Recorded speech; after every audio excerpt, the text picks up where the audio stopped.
El proyecto MKUltra fue una serie de experimentos secretos llevados a cabo por la Agencia Central de Inteligencia de los Estados Unidos, conocida como CIA. Inicialmente se creó con la finalidad de desarrollar técnicas de interrogación y control mental para su uso en labores de inteligencia y espionaje durante la Guerra Fría.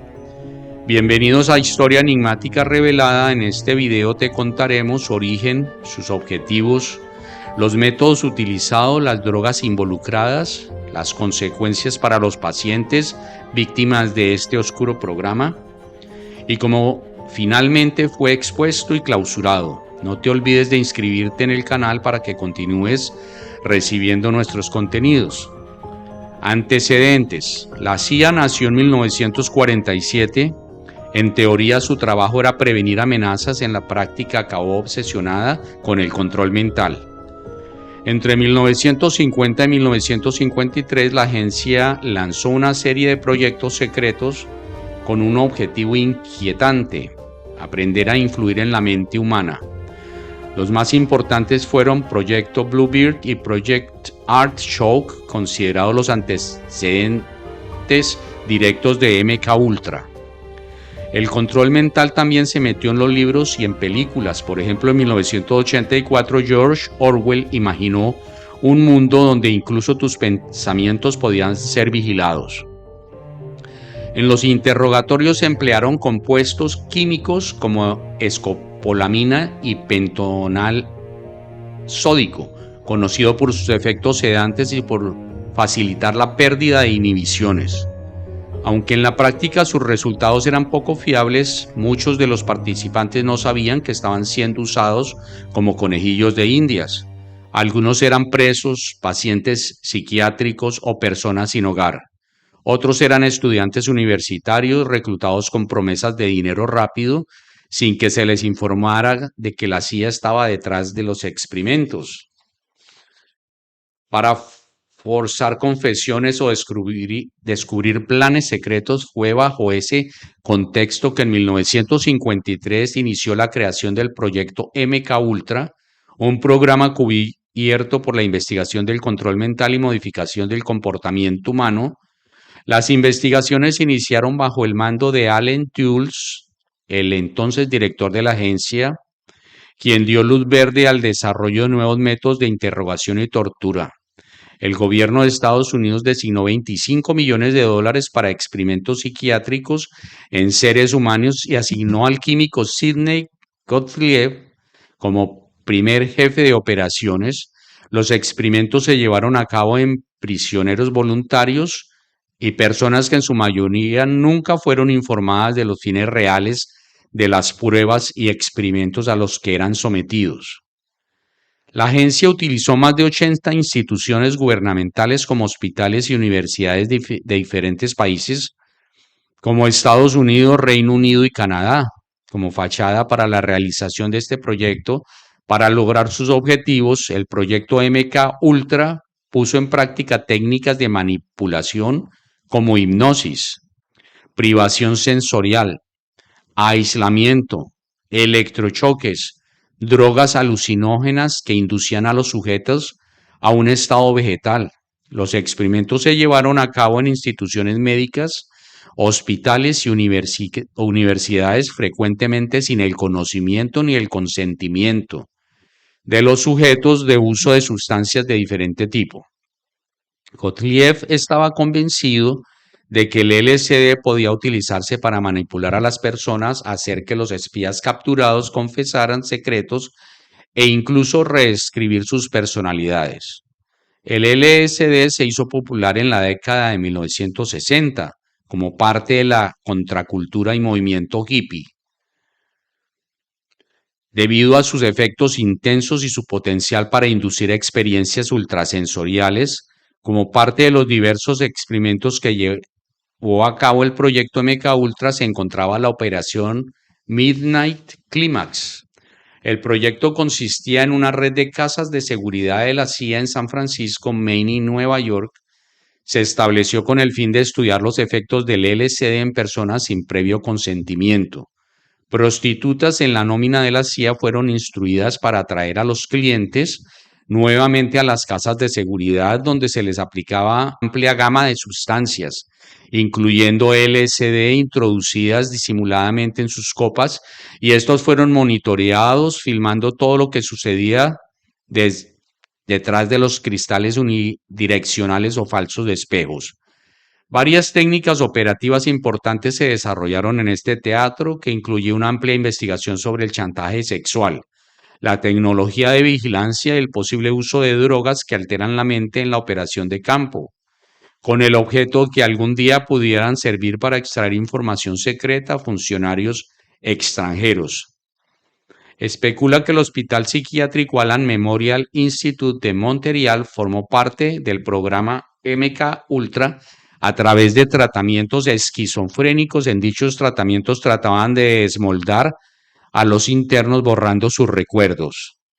Además, se sometía a los pacientes a otras técnicas extremas como colocarlos en coma inducido por drogas administrándoles electroshocks o mantenerlos en un entorno de privación sensorial. Como resultado de estos procedimientos, muchos de los internos presentaron no tener recuerdos de sus vidas antes de su estancia. El término brainwashing se hizo popular gracias a un periodista llamado Edward Hunter, que casualmente trabajaba para la inteligencia estadounidense. Según él, los chinos usaban drogas, amenazas y repetición para romper la mente de una persona. Aunque muchas de sus afirmaciones eran exageradas, la CIA se lo tomó muy en serio.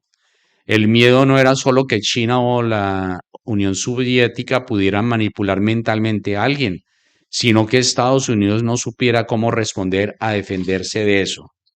En esta guerra, tanto Estados Unidos como Rusia también iniciaron una carrera para reclutar a científicos nazis que habían trabajado en armamento avanzado y en algunos casos en experimentos humanos. Pero el caso es que ahora esos científicos eran buscados por ambos bandos. Gracias a la operación Paperclip, Estados Unidos trasladó en secreto a cientos de científicos alemanes como Werner von Braun, quien terminó liderando el programa espacial. A principios de los años 70, el clima político en Estados Unidos cambió radicalmente. El escándalo de Watergate, que estalló en 1972 y acabó en 1974 con la renuncia del presidente Richard Nixon, sacudió la confianza del país y de sus líderes. Por primera vez se demostró que incluso las más altas esferas del poder podían estar implicadas en abusos y encubrimientos. Esa desconfianza también alcanzó a la CIA, que hasta entonces había actuado con total impunidad. El Congreso y la opinión pública empezaron a sospechar que había mucho más escondido de lo que habían admitido. En el año 1973, ante la posibilidad de futuras investigaciones, el entonces director de la CIA, Richard Helms, decidió actuar. Sabía que si MK Ultra salía a la luz, el escándalo sería inmenso. Por eso ordenó la destrucción masiva de documentos relacionados con el proyecto. No fueron unos pocos papeles, se incineraron miles de informes, grabaciones, memorandos y resultados de experimentos. El objetivo era borrar cualquier evidencia física de la existencia del programa y evitar que alguien pudiera responsabilizar a la agencia más adelante. Pero un error lo cambió todo. En 1977, mientras un grupo de investigadores del Senado revisaban archivos antiguos en un almacén de la CIA en Langley, se toparon por casualidad con unas cajas mal archivadas. En apariencia eran simples informes de gastos administrativos. Sin embargo, al examinarlas con más detalle, descubrieron algo totalmente distinto.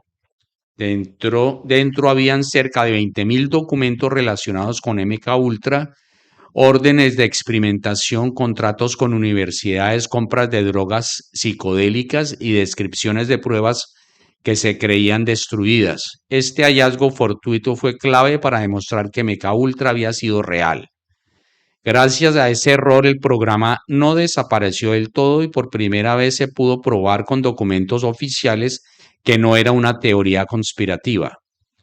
Entre esos papeles aparecían referencias a proyectos específicos como el subproyecto 68, vinculado al psiquiatra Donald Ewen Cameron en Canadá, y al subproyecto 130, que estaba centrado en experimentos con prisioneros. También se incluían registros de transferencia de dinero a través de fundaciones pantalla, tanto en Estados Unidos como en el extranjero. Aunque el hallazgo fue decisivo, las primeras señales de alarma ya se habían encendido antes.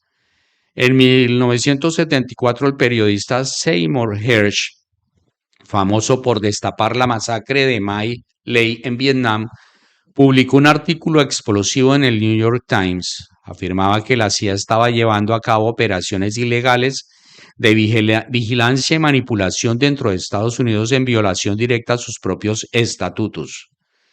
La reacción fue inmediata, la indignación pública creció y la presión mediática empujó al Congreso a intervenir. Así comenzó una de las etapas más tensas de la historia política del país. El momento en el que el poder legislativo se enfrentó cara a cara con el lado más oscuro de sus propias agencias de inteligencia. Después de lo de Watergate, la confianza en el gobierno estadounidense se había desplomado. En ese clima de desconfianza, el Congreso decidió tomar cartas en el asunto. En 1975 se creó una comisión especial para investigar posibles abusos cometidos por agencias como la CIA o el FBI. Estaba presidida por el senador demócrata Frank Church. El objetivo era claro: descubrir si estas agencias habían actuado al margen de la ley. Las audiencias comenzaron de forma secreta, pero pronto se hicieron públicas. Millones de personas la siguieron por televisión y fue entonces cuando el nombre MK Ultra se escuchó por primera vez en un contexto oficial. En una de las sesiones, el propio Frank Church fue contundente: si se permitía que los servicios de inteligencia actuaran sin control, ya no se podía hablar de una democracia real. Los descubrimientos fueron alarmantes. Se reveló que la CIA había financiado al menos 149 subproyectos, muchos de ellos en universidades de prestigio, sin que éstas supieran que el dinero venía de inteligencia. Uno de los momentos más tensos fue cuando Steinfeld Turner, director de la CIA en ese momento, compareció ante el comité, reconoció que la agencia había cometido actos que nunca debieron haberse hecho y que operaron fuera del marco legal. También confirmó que muchos de los documentos relacionados con MK Ultra fueron destruidos por orden del exdirector Richard Helms, lo que hacía prácticamente imposible conocer toda la verdad sobre el programa. Durante las audiencias no solo hablaron funcionarios y expertos, también se dieron a conocer testimonios de personas afectadas directamente, lo que dio al caso una dimensión mucho más humana. Uno de los más impactantes fue el de Valerie Wolf, terapeuta de New Orleans, que presentó declaraciones de pacientes cuyos recuerdos fragmentados apuntaban a haber sido víctimas de experimentos en orfanatos estatales durante su infancia. El proyecto MK Ultra dejó un legado oscuro en la historia de la investigación médica y la ética científica. Las atrocidades cometidas en nombre de la ciencia han dejado cicatrices en la sociedad y han llevado a un mayor escrutinio de los experimentos médicos y psicológicos. No siendo más por el momento, si les ha gustado el video pueden darle un like. Los que no se han suscrito al canal lo pueden hacer ahora y pueden dejar sus comentarios para profundizar más sobre el tema. Además pueden compartirlo en sus redes. Hasta pronto, amigos.